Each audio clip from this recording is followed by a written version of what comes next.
Time now for Back Pages tonight here on Sky Sports News, bringing you your first look at the sports stories in the morning newspapers. And with us tonight, Mark Ogden from ESPN and Sam Dean of the Telegraph. Welcome both. Let's quickly run through some of the back pages as we've seen them already, starting with the Telegraph. Zirkzee proves an instant hit. And also they talk about Palace rejecting a £65 million bid for Mark Gay.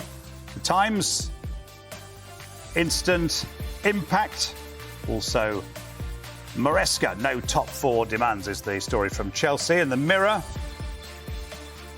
a pun on the new boy's name, Reds go berserk, and a line from Mikel Arteta as well, saying they can break records at Arsenal this season. The Guardian, United find a way through. It was a late winner from Joshua Zirkzee. And the Eye, Zirkzee tops. Chilwell told also he can leave Chelsea. He got hardly any minutes last season. Sounds like he won't get any this time around either. So let's talk to our two guests. And since we're going to start with the Telegraph, we're going to start with Sam Dean, Manchester United's new boy. Sam, making the start that dreams are made of. Yeah, absolutely. I don't think it was the most attractive or free-flowing performance from Man United, but given this stage of the season and given the issues they had coming into the game with Erik ten Hag effectively saying they weren't ready for the match, this is a win that I'm sure they'll be very pleased with, and especially because the new man, as you say, Joshua Zirkzee, scored the winning goal in his first game for the club, his first game at Old Trafford, obviously. And what better way to set the mood and to sort of create that fire of optimism that every club wants at this time of year than to score a late winner on your debut. And obviously they've invested a big amount of money in Zirkzee, and he showed, I think, quite a few little touches that were impressive, and he helped to change the game a bit when he came on as a central striker, which is what United were lacking in that first half and in the first hour. So for him, a good start. He's clearly a very talented and exciting player, and for United too, albeit not the most thrilling performance, this is the job they needed to get done, and they managed to do so. Mark, let's just pick up on the point that Sam alluded to. Not everything in the garden was rosy. They could have lost that. Yeah, it was, look, a win is a win, but it was unconvincing. I think there was a few elements of that which would have alarmed a few United fans. But there were signs of positivity as well. We have to say that, you know, they got the win and Zirkzee made an impression. But, you know, you have to wonder whether they are going to struggle for goals this season. You know, Rasmus Højlund's out for a while yet. They do look like they lack a centre forward. I mean, Zirkzee is a forward rather than a centre forward. He's going to play across the front three, and I think United need a centre forward, and they haven't done that. And I don't think it's a sign they're going to make. I think the next objective is to get somebody in midfield to help with Kobbie Mainoo and Casemiro. So there were times you're watching United tonight thinking a lot of the issues from last season were still there. They were a little bit better, but they still look a work in progress. And you know, they've been a work in progress for quite a few years now, and I think United fans are getting quite frustrated by the fact that they haven't closed the gap on Arsenal. Tonight, they didn't look like they were much closer than they were last season. They've still got issues to address. We'll see how it goes, but I think Erik ten Hag is probably fortunate to be in his job, and I think he knows that this is probably his last chance to redeem himself. So he has to find a way to make what he's got work better. But I think it's early days. We have to give him a bit of a pass in the sense that, you know, players aren't probably after a short break, but yeah, there's definitely work to be done at United at the moment in terms of strengthening the squad, getting players out and making them look more convincing. Yeah, I'll get back to Sam in a second, but let me just quickly play devil's advocate with you, Mark, or if you like, Erik ten Hag's advocate. He could say, well, look, when I get Rasmus Højlund back fit and I've got Zirkzee to take some of the scoring pressure off Højlund, and if Rashford can regain a little bit of confidence, you've got Garnacho, who probably could and should have scored, maybe it's not quite as bad a picture as you're painting it. Yeah, it's a fair point, but there's a lot of ifs there and a lot of ifs that we haven't quite got an answer to. So, you know, Rasmus Højlund, yeah, £70 million striker, but he didn't score enough goals last season. Rasmus Højlund looks like a player that's still got a lot of developing in his game to do. Zirkzee, we don't know. He scored a few goals for Bologna last season, big part of their qualification for the Champions League. And Marcus Rashford, we know that Marcus Rashford can score goals in bursts, but also he goes a long time without goals as well. So I think Rashford is not a natural goal scorer. What United need is a guarantee, a proven player that will score 25, 26 goals a season. I think what that would do with United, it would, when they have poor performances like tonight, they could rely on a striker that's got a proven pedigree to score the goals to win them games. They haven't got that. Who knows? I mean, Zirkzee and Højlund might be stars of the season, but they still look a little bit raw to me. What United lack up front is proven quality, and they haven't got that. And I think I don't see them getting that in this window, but Ten Hag is right to say that these young players have got potential, but potential doesn't win you trophies and titles. It's proven quality. I'm sure all three of us are enjoying the first attempts of the subs, the headline writers, to play with Zirkzee's name. We've got Berserker, we've got Zirkzee top. Are you surprised he didn't start, Sam? No, not really. I was actually a bit surprised he came on as early as he did, given his sort of lack of pre-season minutes and clear lack of preparation time with his new teammates. So I think that was an indication of Ten Hag being pretty unhappy with what he'd seen in that first hour before he threw Zirkzee into the action. And obviously they played with a kind of two false nines with Bruno Fernandes and Mason Mount, both playing pretty much out of position in that first hour, which is also what they did against Manchester City last weekend in the Community Shield. And I don't think on either occasion that plan particularly worked.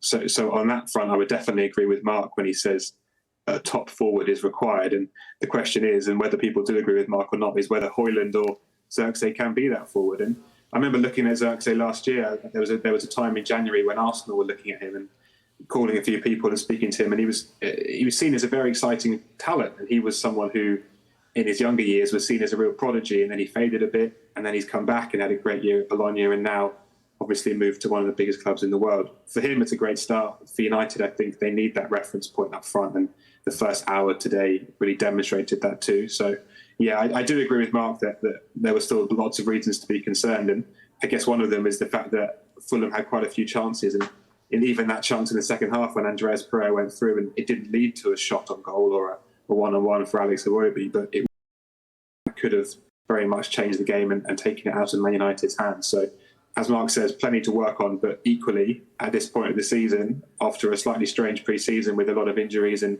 players still coming back following the international tournaments, I think Ten Hag will be pretty happy to get 3 points and move on. Do you want to give me 30 seconds each on Casemiro? I'll start with Mark. And we didn't really think he'd necessarily be here, and here he is, and he could have got a goal or two.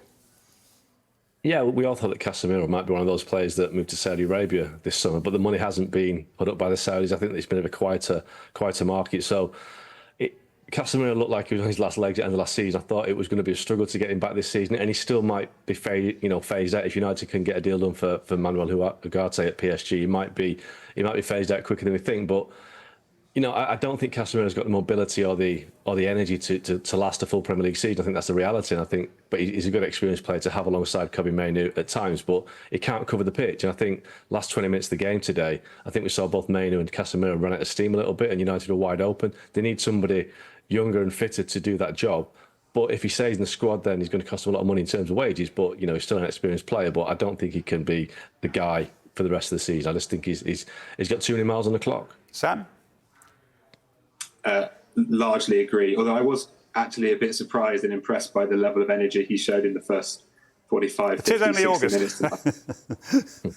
It's only August, exactly. Long way to go. But yeah, I think the phrase "legs are gone" is quite a harsh one, and it's probably overused in football. But I think, and I fear, it might be the case for poor Casemiro. What about Fulham? And what about Emil Smith-Rowe? It's a little bit unfair to focus too much on one player playing his first game, Mark, but what do you think? He did well, and he found a lot of space, and that may be because he found the space himself, or because Casemiro and Mainoo allowed him to get the space. I mean, that's one of the questions. But it was an impressive start, and I don't think he got enough game time at Arsenal last season. I think we know that Mikel Arteta liked to keep a very kind of regular starting 11 with 3 or 4 different players coming in. But I think Smith-Rowe's a good player, and this is a good move. Fulham they're a solid Premier League club. I don't think there's any fears of Fulham going down. So he can play at Fulham and get games under his belt and know that they're going to have big performances, good performances. They're going to get some wins, and they're going to be okay for them. I think Smith-Rowe is a player that can develop there, and I think Marco Silva's a good coach. They are a really solid team, Fulham, and I think they may also get Scott McTominay from Man United before the window closes if they can push a little bit more in terms of fees. So I think Fulham look like they've got a young, impressive midfield there with Smith-Rowe in it. So yeah, a good move and a good deal for Arsenal and for Fulham, I think. And a line on Rodrigo Muniz. Sam, I know a lot of fantasy league players have been looking at him. I heard the Sky Sports Fantasy podcast talking about him as a possibility. What do you make of him tonight? I don't want to be too pessimistic on Muniz, but I think people didn't realise last year that he has been at Fulham for quite a few years now. He wasn't a sort of breakthrough player last season, My hunch, and if we want to talk fantasy football, I certainly haven't put him in my team. My hunch is that he hit a bit of a purple patch last year in a time when Fulham were in quite a good place and it was all quite relaxed and chilled. And he had a great time. And I don't want to denigrate him and make it out today. I don't think he's a good player at all. But I certainly don't think that purple patch last year will be replicated or continue this season. And I wouldn't be surprised if, as the campaign goes on, other players do come in more frequently. I'm with you for what it's worth, but no one cares what I think. So who is your standout fantasy player, very quickly, since you mentioned it, Sam, or I mentioned it as well? Yeah, well, I think Diego Jota for Liverpool, he's been my sort of slightly alternative pick, although I do notice that a lot of people have also put him in the last few days, but his pre-season has been very impressive. And I think if he can his sort of numbers, his stats, he's always been incredibly productive when he's available. So Jota for me. Yeah, he's in my team as well, Mark.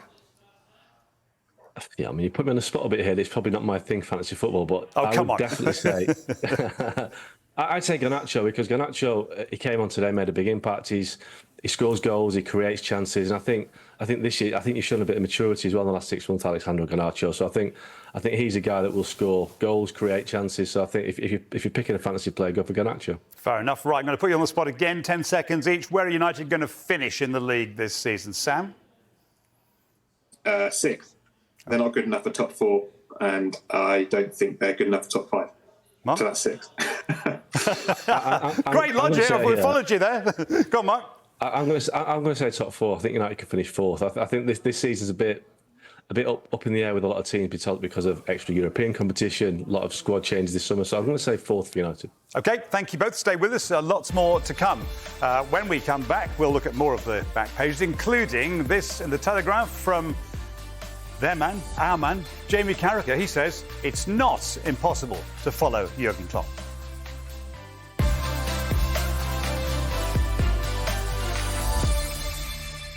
This is Back Pages Tonight. Welcome back to Mark Ogden from ESPN and Sam Dean from The Telegraph. Great fun so far, gentlemen. Even though we're going to focus on an article that is in The Telegraph, let's break the tradition with Sam Dean. Let's go with Mark Ogden first of all. Jamie Carragher saying, despite everybody saying what massive boots there are to fill at Anfield for Arne Slot, it's not impossible.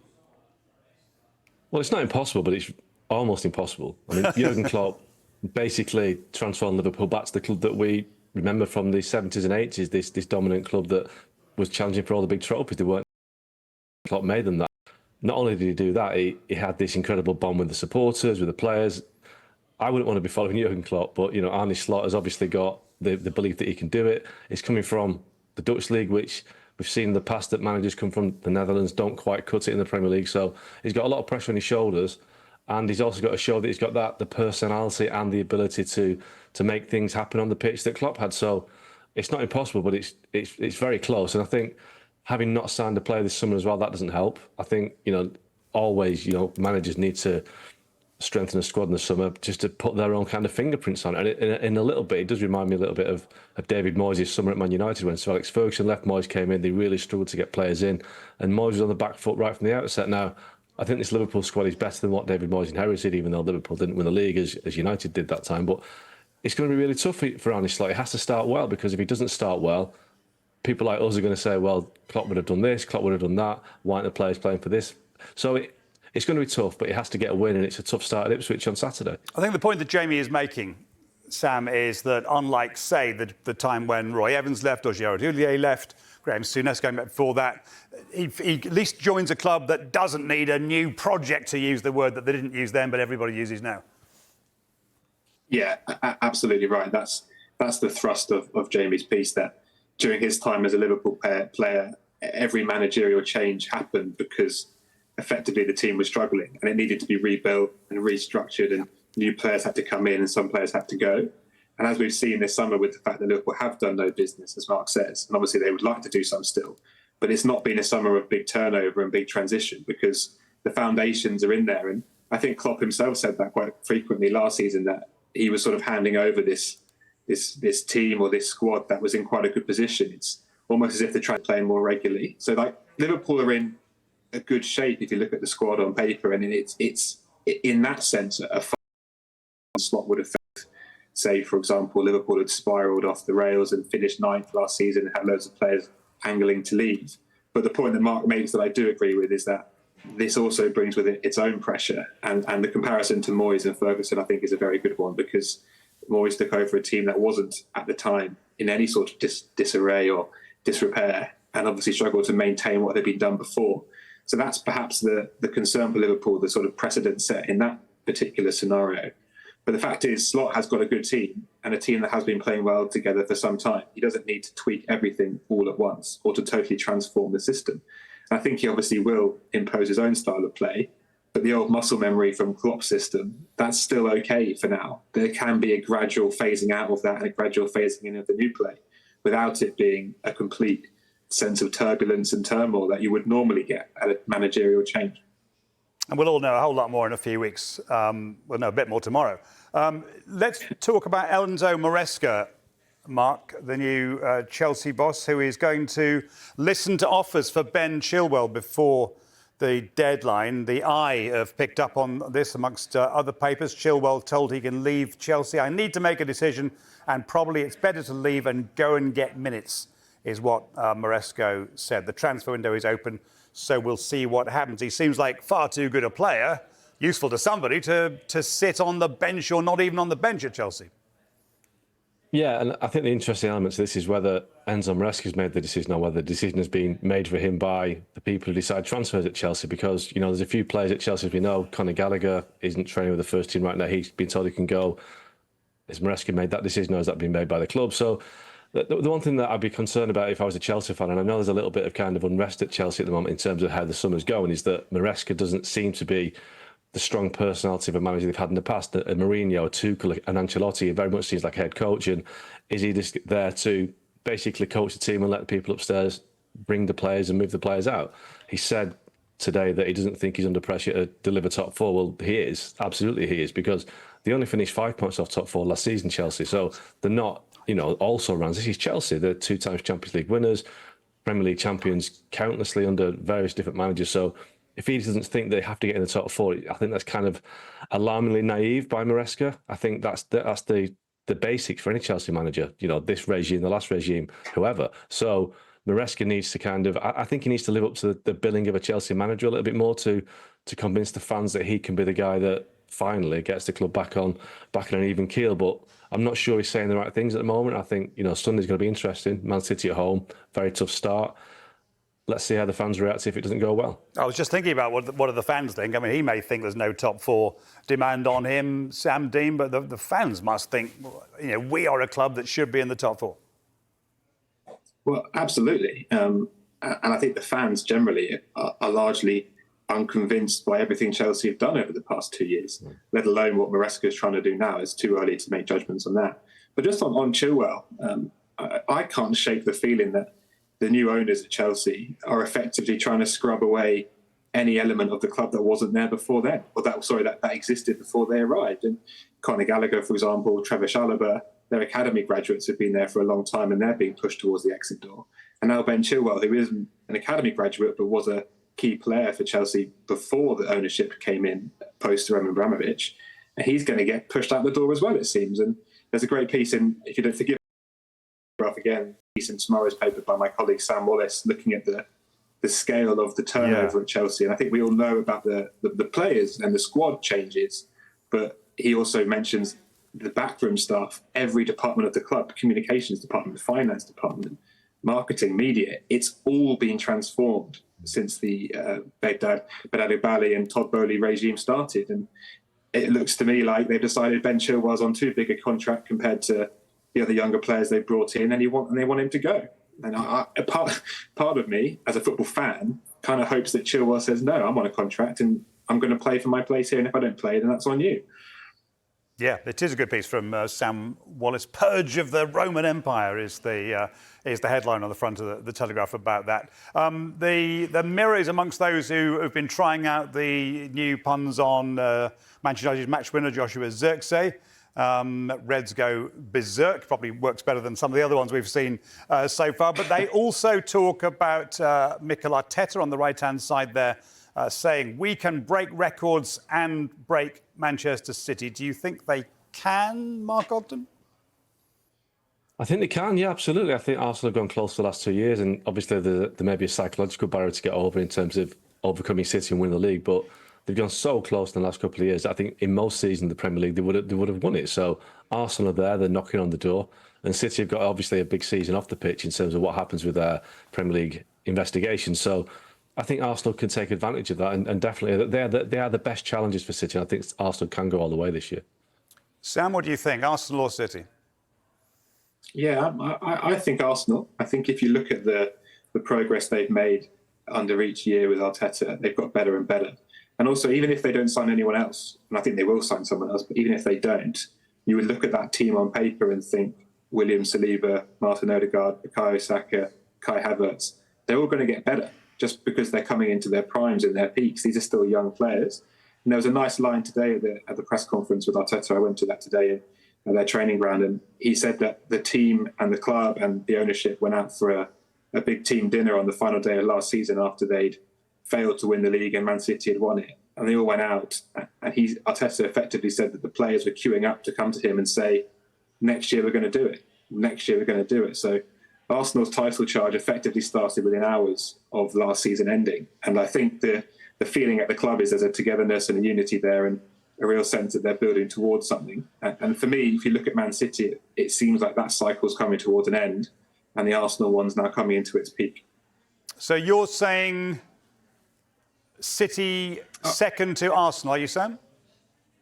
Yeah, I think Arsenal first, City second would be my prediction at this point. And 10 seconds for Mark. What are you thinking?